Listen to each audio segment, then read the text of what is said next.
Jacob Smith parked his little old Ford by the supermarket and stopped to think for a minute or two about what treat to get his family for dinner. His beloved wife Catherine and their two beautiful twin sons, Bobby and Albert, were waiting for him at home.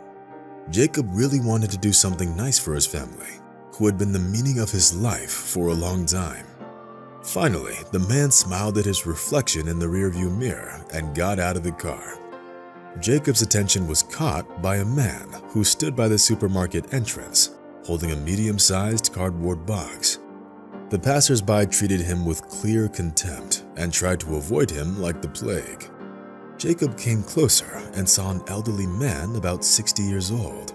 He was dressed in an old jacket, pants with patches on the knees, and boots that had seen better days and were tied around with the string so they wouldn't fall apart. The beggar's shabby appearance was completed by a ragged baseball cap with a broken visor.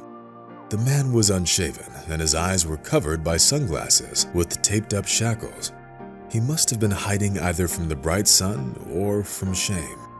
When Jacob came closer to the homeless man, he saw that there was some change in the box, about $2 or $3 and a couple of mints.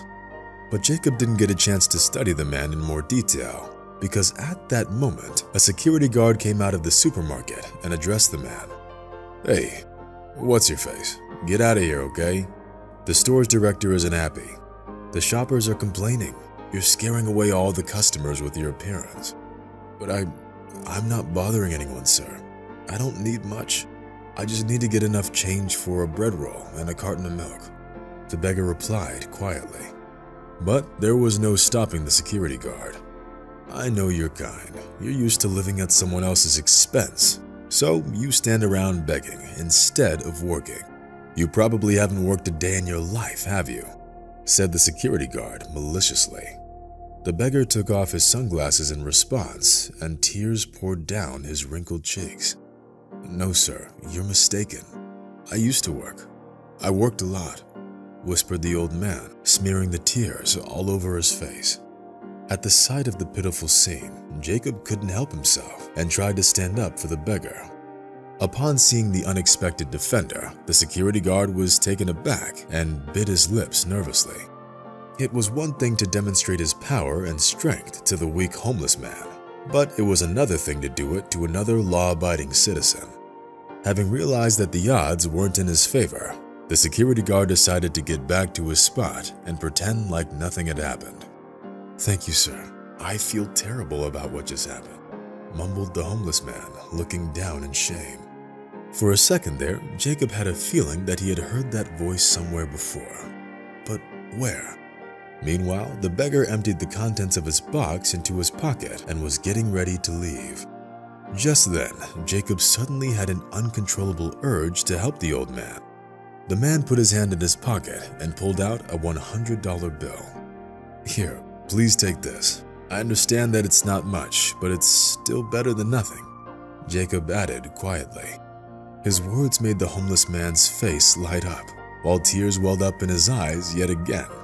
But this time, it was a sign of joy rather than despair and sadness.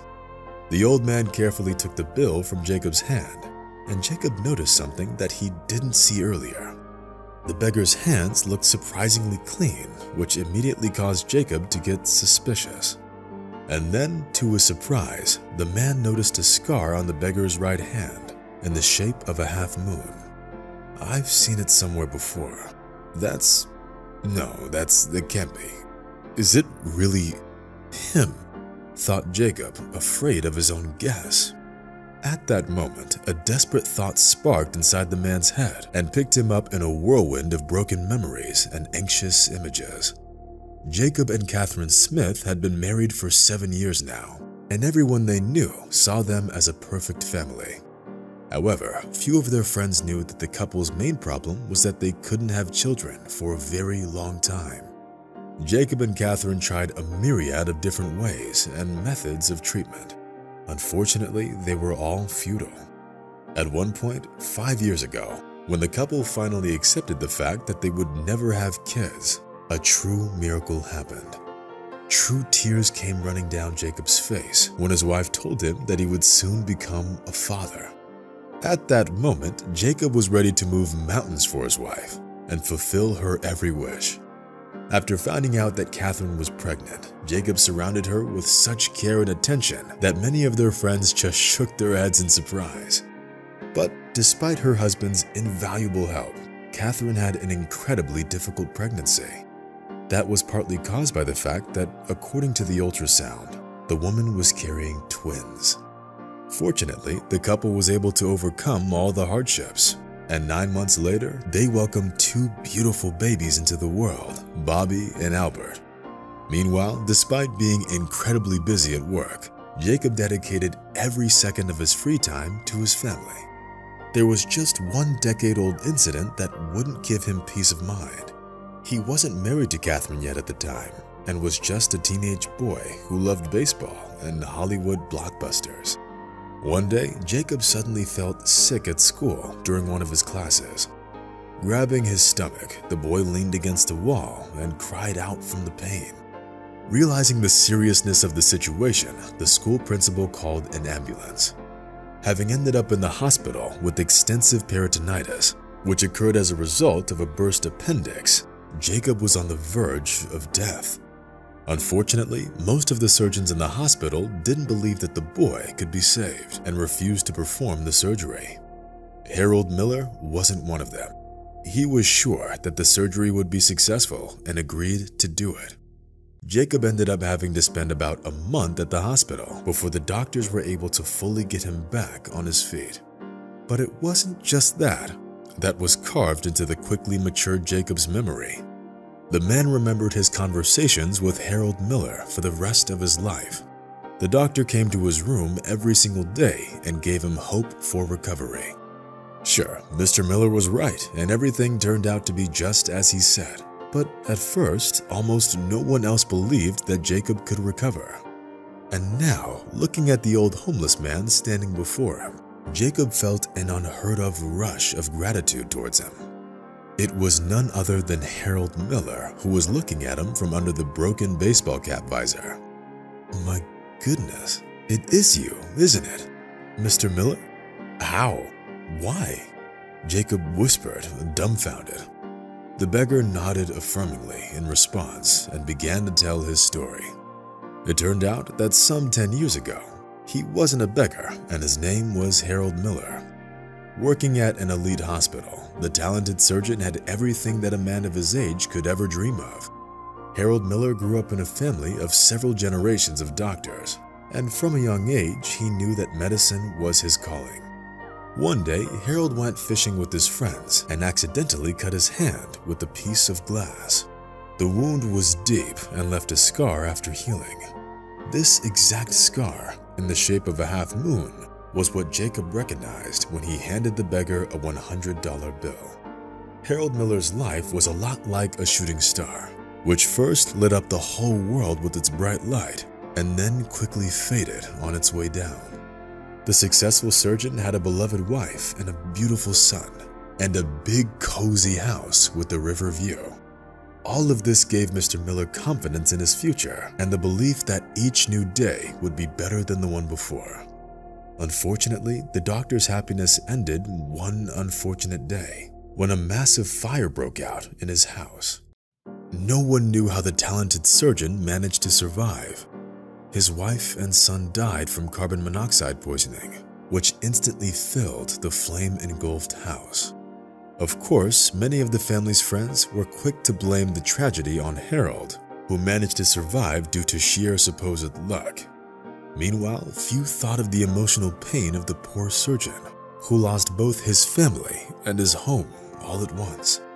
Of course, it wasn't an easy blow to recover from, and Harold Miller found it impossible to do.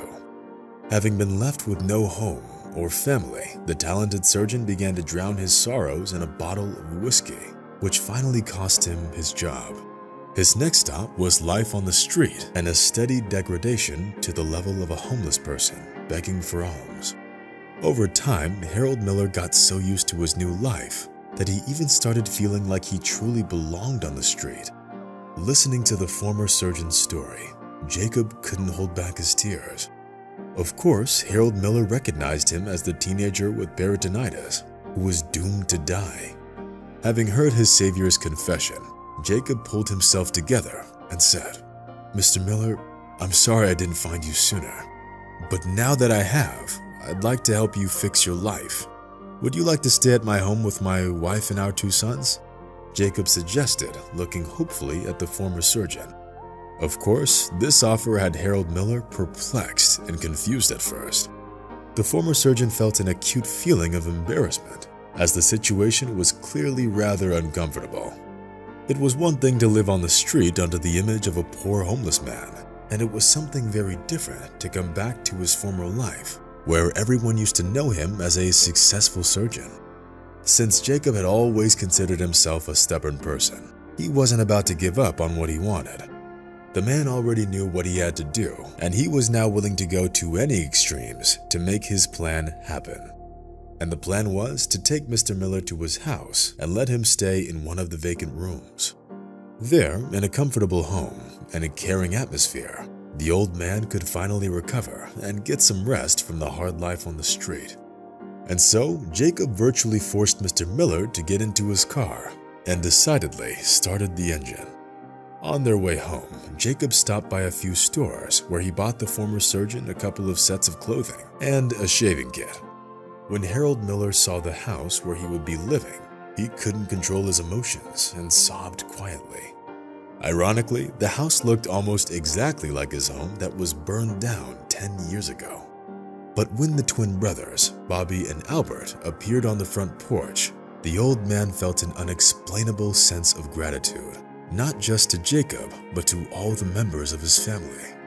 The man felt in his heart that this meeting at the supermarket was no accident and that everything had happened by divine intervention. After taking a shower and getting a clean shave, Harold Miller was surprised to see an intelligent man in the mirror. He had a web of wrinkles around his eyes, and his face was surrounded by a white, tangled hair that hasn't seen a hairbrush in a long time. "You're a real handsome man, Mr. Miller. Just like back then, 10 years ago. You just lost a bit of weight, but that's easy to fix," said Jacob, smiling. "Thank you, my dears. If it weren't for you, I'd have definitely rotted on the street. Maybe not now, but in a year or 2. Life in an alleyway always ends in tragedy," whispered Harold Miller with tears in his eyes. A month after he moved into Jacob's house, Mr. Miller got a job. The talented surgeon got a job as a consultant at a medical help center for people in difficult life situations. Unfortunately, this job couldn't get the former surgeon the same level of income as before. But on the other hand, helping the homeless and poor alongside other volunteers, Harold Miller felt in his heart that he was making the world a better place.